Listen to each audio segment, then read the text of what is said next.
Hello friends, आज मैं आपके साथ इकोनॉमिक्स की एक और वीडियो लेके आया हूँ। टॉपिक का नाम है फीचर्स और characteristics of human wants and chapter का नाम है बेसिक कॉन्सेप्ट्स ऑफ इकोनॉमिक्स। इस चैप्टर को शुरू करने से पहले बता दूं कि इसके सारे लिंक्स इस चैप्टर के आपको जो लिंक्स हैं वो डिस्क्रिप्शन में मिल जाएंगे। नंबर वाइज देखेंगे तो बहुत मजा आएगा। चलिए शुरू करते हैं। Human wants have certain features. The main features are discussed as under. इससे पिछली वीडियो में मैंने बताया था ह्यूमन वांट्स क्या होते हैं और प्राइमरी वांट्स क्या होते हैं और सेकेंडरी वांट्स क्या होते हैं। अगर आपने वो नहीं देखा तो आप डिस्क्रिप्शन में जाके लिंक्स चेक कर सकते हैं। अब मैं डिस्कस कर रहा हूँ कि फीचर्स क्या है, कैरेक्टरिस्टिक्स क्या है, मतलब खासियत क्या है, विशेषताएं क्या है ह्यूमन वांट्स की। तो फर्स्ट आ जाती है वांट्स आर अनलिमिटेड। ये तो सबको पता है, ह्यूमन वांट्स जो है वो अनलिमिटेड है।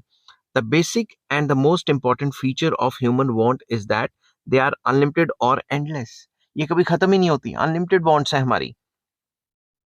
Wants start when the child is born and these wants remain with the man till he goes to the graveyard. जब से पैदा होता है इंसान तब से लेकर जब तक मरता नहीं है, जब तक शमशान घाट या जब तक कब्रिस्तान तक नहीं पहुंचता, wants मल्टीप्लाई होती रहती हैं, बढ़ती रहती हैं। The history of human civilization bears the testimony of the fact that human wants have always been unlimited all the times. अगर हम हिस्ट्री पढ़ें इंसानों की तो ये हमें गवाही देती हैं कि भाई पुराने जमाने से जो वांट्स है वो अनलिमिटेड होती जा रही हैं, बढ़ती जा रही हैं, बढ़ती जा रही हैं। Wants are unlimited because people have multiple wants. Wants unlimited इसलिए भी हैं क्योंकि एक इंसान की कई मल्टीपल वांट्स हैं। Many wants are cumulative and at the same time people acquire new wants. कुछ वांट्स क्यूमुलेटिव होती हैं, पहले से और ज्यादा बढ़ती रहती हैं। ऊपर से जैसे जैसे जिंदगी बीती है और नई नई वांट्स आ जाती। तो पहला फीचर तो यही है कि वांट्स अनलिमिटेड है। Second feature, wants are complementary. Wants जो होती हैं वो कॉम्प्लीमेंट्री होती हैं। इसका मतलब क्या है, many of the wants are found simultaneously. आपको कार चाहिए, मगर मान लो कार की वांट है तो साइमल्टेनियसली पेट्रोल या डीजल या फ्यूल जिस पे भी वो चलती है उसकी वांट भी तो हो गई ना। When two or more goods are wanted together, the want for these goods is said to be complementary. जब दो या दो से ज्यादा चीजें simultaneously आपको चाहिए, उनको complementary जो want या complementary demand भी कहा जाता है। The want for a car creates the want for petrol etc. या डीजल या फिर जो भी आप फ्यूल डलवाते हो वो। तो wants complementary भी होती है। नेक्स्ट आ जाता है substitution of wants. A particular want can be satisfied by one good or the other. एक पर्टिकुलर वांट है वो एक चीज से भी सेटिस्फाई हो सकती है, दूसरी चीज से भी सेटिस्फाई हो सकती है। For example, if we are thirsty, our thirst can be satisfied by cold drink और by the glass of juice और बाय द पार्ट टाइम हम कहीं से मिनरल वाटर भी ले सकते हैं। तो वांट्स का जो है सब्स्टिट्यूशन अवेलेबल है। फॉर एग्जाम्पल, मेरी एक वांट है कि मुझे ये पर्टिकुलर फोन चाहिए। मैं क्या करूंगा, अगर मुझे उससे बेटर प्राइस में किसी और ब्रांड का मिल जाएगा, मैं वहां शिफ्ट हो जाऊंगा। समझ की बात? ठीक है। नेक्स्ट आ जाता है वांट्स आर कॉम्पिटिटिव। वांट्स जो है आपस में compete करती हैं। किस तरीके से? Man has limited income with which he can purchase either one commodity और द अदर। वो एक वांट को सेटिस्फाई करने जाता है तो दूसरे के लिए पैसे नहीं बचते। तो इन दिस वे जो वांट्स हैं आपस में compete करती हैं।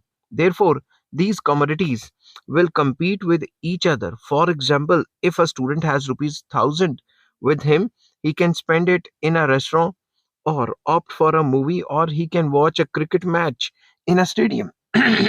तो कहने की बात ये, अगर आपके पास या किसी भी स्टूडेंट के पास 1000 रुपये हैं, वो रेस्टोरेंट में खाना भी खा सकता है, पिक्चर भी देख सकता है, क्रिकेट मैच भी देख सकता है। तो वांट्स तो आपस में कंपटीशन कर रही है ना। Thus, there is a competition among these three wants. तो wants आपस में compete करती हैं। नेक्स्ट आ जाता है wants multiply। जो wants होती हैं वो आपस में मल्टीप्लाई करती हैं, मतलब लगातार बढ़ती रहती हैं। ऐसा नहीं है कि wants आपकी कम हो रही हैं, जैसे जैसे उम्र बीतती है wants मल्टीप्लाई ही होती रहती हैं। An important characteristic of human wants is that they tend to multiply over time. जो human wants हैं वो लगातार मल्टीप्लाई होती रहती हैं। With the growth of human knowledge and science and technology, new goods have been produced. जैसे जैसे science and technology बढ़ रही है, नए नए गुड्स सामने आ रहे हैं, नए नए कंज्यूमर गुड्स, नई नई टेक्नोलॉजिकल चीजें सामने आ रही हैं। This has led to creation of new wants. इसकी वजह से और ज्यादा वांट्स आ जाती हैं। ऊपर से टीवी पे मशहूरी दिखाते हैं कि भाई नया सैमसंग का फोन आ गया, नया एप्पल का फोन आ गया, इसमें फोटो ऐसी आती है, वैसी आती है, ओप्पो में ऐसी आती है, वीवो में ऐसी आती है, ये लैपटॉप आ गया, ये कार आ गई, ये आ गया। इससे हमारी वांट्स देख देख के टेक्नोलॉजिकल जो वांट्स हैं वो बढ़ती रहती हैं। For instance, the want for a microwave oven has been created after the discovery of such an oven some time back. Example दिया कि पुराने जमाने में जब माइक्रोवेव ओवन नहीं होता था, तो जब टेक्नोलॉजी इंप्रूव हुई उससे आ गया, तो अब हर घर में जो माइक्रोवेव ओवन रखने का एक वांट ही होगी एक टाइप की, समझ गए बात? तो जैसे-जैसे नई-नई टेक्नोलॉजीज़ आती रहती हैं, ये चीज़ें तो होनी ही होनी है। Next, wants recur. वांट्स जो है रिकरिंग टाइप की होती हैं, दोबारा-दोबारा कर करती हैं। किस तरीके से? The basic characteristic of human wants is that they can they can be satisfied only temporarily. जो वांट्स हैं उनको टेम्परेरीली सैटिस्फाई किया जा सकता है, therefore they appear again and again and have to be satisfied every time. इसमें example ले लो खाने का कि आपको एक बार खाना खाया, थोड़ी देर बाद फिर से भूख लगी।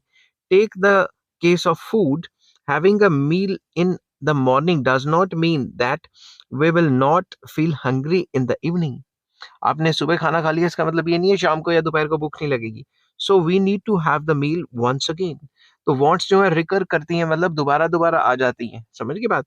दस ह्यूमन वांट्स आर रिकरेंट, मतलब लगातार रिकरिंग टाइप लगातार होती रहती है वांट्स। समझ गए बात? इसके बाद आ जाता है a single want can be satisfied. अगर एक सिंगल वांट है तो उसको सैटिस्फाई किया जा सकता है कैसे? Although all the wants taken together cannot be satisfied, yet it may be possible to satisfy a single want or a few wants. किसी भी इंसान की सारी wants तो satisfy कभी हो ही नहीं पाई। ये हो सकता है कि एक want या few wants satisfied हो जाएं, बाकी unsatisfied रह जाएं, क्योंकि resources या पैसे तो limited होते हैं।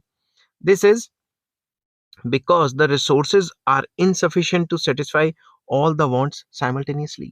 किसी के पास भी इतने रिसोर्सेज नहीं हो सकते, चाहे अमीर से अमीर इंसान भी है, उसके पास भी इतने रिसोर्सेज नहीं हो सकते कि वो अपनी सारी की सारी वांट्स को सेटिस्फाई कर पाए। ठीक है। नेक्स्ट पॉइंट आ जाता है, some wants can be postponed. कुछ वांट्स को हम पोस्टपोन कर सकते हैं। इसमें मैंने लिखा हुआ है, some wants can be postponed while others can not be postponed. कुछ वांट्स जो है उनको पोस्टपोन किया जा सकता है जो गैर जरूरी हैं या इतनी जरूरी नहीं है, मगर जो ज़रूरी वांट्स हैं उनको पोस्टपोन नहीं किया जा सकता। For example, want for a TV or a car can be postponed in case we do not have enough income to purchase these goods, but the demand for food cannot be postponed. आपको खाने की जो है want है वो तो पूरी करनी करनी है, उसके लिए वो तो प्राइमरी वांट होगी ना आपकी, तो वो वांट तो आप पोस्टपोन नहीं कर सकते। ऑन द अदर हैंड, अगर आपके पास कार की डिमांड है या टीवी की डिमांड है तो फिलहाल के लिए आप उसे पोस्टपोन कर सकते हो। ठीक है, तो वांट्स को पोस्टपोन भी किया जा सकता है। नेक्स्ट आ जाता है, वांट्स डिफर इन अर्जेंसी। ये भी काफी इंपॉर्टेंट पॉइंट है। Another important feature of human wants is that they differ in their urgency और इंटेंसिटी। इसका मतलब ये है कि some wants are more urgent while others are less pressing. Simple words में, अगर आप बीमार हो गए तो आपको जो इलाज की जो वांट है वो तो जरूरी होगी ना एकदम, तो वो तो अर्जेंट होगी। और अगर आप बीमार हो गए तो आप पिज्जा को तो अवॉइड भी कर सकते हो ना। This implies that an individual has a scale of preferences. हर एक इंडिविजुअल के अपने अपने स्केल ऑफ प्रेफरेंसेस है। He can arrange his wants in the order of their relative urgency और इम्पोर्टेंस।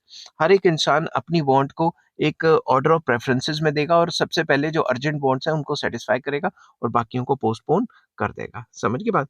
नेक्स्ट आ जाता है, wants remain ahead of availability of goods and services.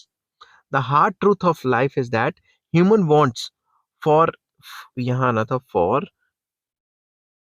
Speed speed में जब मैच देखते हुए वीडियो बनती है तो ऐसे होता है। The hard truth of life is that human wants for goods and services have always remained ahead of the availability of those goods and services. Simple words में, जो human wants हैं goods की वो बहुत ज्यादा है और जो supply है वो कम है। तो supply is less than the demand for the goods. Simple words में ये समझाया कि human wants जो है वो अनगिनत है और जो जो goods and services हैं जो इन wants को satisfy करेंगी वो limited है। ठीक है, आई होप ये वीडियो आपको पसंद आई होगी। अगर पसंद आती है तो please like share and subscribe. इस चैप्टर के सारे लिंक्स आपको डिस्क्रिप्शन में मिल जाएंगे। Take care, bye bye.